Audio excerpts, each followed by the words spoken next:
Shalom, Devosi Keluaran 29. Tuhan Allah ingin membawa umatnya untuk kembali bersekutu dengannya. Oleh karena itu ia harus mengkuduskan mereka terlebih dahulu, sehingga mereka layak untuk datang ke hadirat-Nya. Tuhan Allah menuntut kekudusan bukan saja para imam yang melayani kebaktian, tetapi juga semua peralatan ibadah dalam kebaktian. Tuhan Allah memerintahkan Musa untuk menyembelih seekor lembu jantan dan 2 ekor domba jantan. 2 jenis binatang ini harus yang tidak bercacat. Kemudian ia juga harus menyediakan roti tidak beragi, roti bundar tidak beragi, dan roti tipis yang tidak dari tepung terbaik. Sedikit darah kurban lembu jantan dipercikan pada tanduk-tanduk mezbah, sisa darah kemudian dicurahkan ke bawah mezbah sebagai korban penghapus dosa. Kemudian haruslah kau bawa lembu jantan itu ke depan kemah pertemuan, lalu haruslah Harun dan anak-anaknya meletakkan tangannya ke atas kepala lembu jantan itu. Haruslah kau sembelih lembu jantan itu di hadapan Tuhan di depan pintu kemah pertemuan. Haruslah kau ambil sedikit dari darah lembu jantan itu dan kau bubuh dengan jarimu pada tanduk-tanduk mezbah, dan segala darah selebihnya haruslah kau curahkan pada bagian bawah mezbah. Kemudian kau ambillah segala lemak yang menutupi isi perut, umbai hati, kedua buah pinggang dan segala lemak yang melekat padanya, dan kau bakarlah di atas mezbah. Tetapi daging lembu jantan itu, kulitnya dan kotorannya haruslah kau bakar habis dengan api di luar perkemahan. Itulah korban penghapus dosa. Keluaran 29 ayat 10 sampai 14. Sembelihan domba jantan merupakan korban bakaran dan korban api-apian untuk Tuhan. Sementara darah domba jantan yang lain dipercikan kepada imam serta pakaiannya sebagai pentabisan.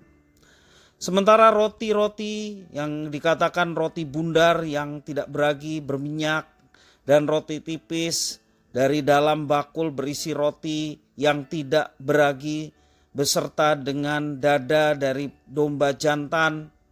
Ya, penabisan Harun adalah persembahan ujukan di hadapan Tuhan. Dan pakaian Harun harus diturunkan kepada anaknya jika berakhir masa tugasnya. Selama 7 hari Musa harus melakukan itu semua untuk mengkuduskan mezbah, pendamaian, serta penabisan para imam. Sebelum menjalankan perannya, para imam dan sarana ibadah harus kudus, karena Tuhan Allah adalah kudus. Tanpa kekudusan, tidak seorang pun layak melakukan sesuatu baginya. Yesus adalah imam besar yang menjadi korban pengudusan sempurna bagi umatnya. Kita harus sadar bahwa kita tidak bisa berbuat apa-apa untuk memperoleh pengampunan dosa dan keselamatan. Hanya anugerah Tuhan di dalam Yesus Kristus yang dapat menyelamatkan kita. Oleh karena itu hendaklah kita hidup di dalam ketaatan, kepatuhan, dan juga kekudusan karena Tuhan Allah menghendaki yang demikian. Sebagaimana tertulis dalam 1 Petrus pasal 1 ayat 15 sampai 16. Tetapi hendaklah kamu menjadi kudus di dalam seluruh hidupmu sama seperti Dia yang kudus yang telah memanggil kamu.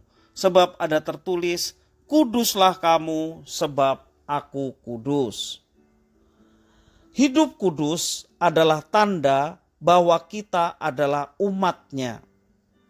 Kita meminta kepada Tuhan supaya hidup kita terus di dalam kekudusan.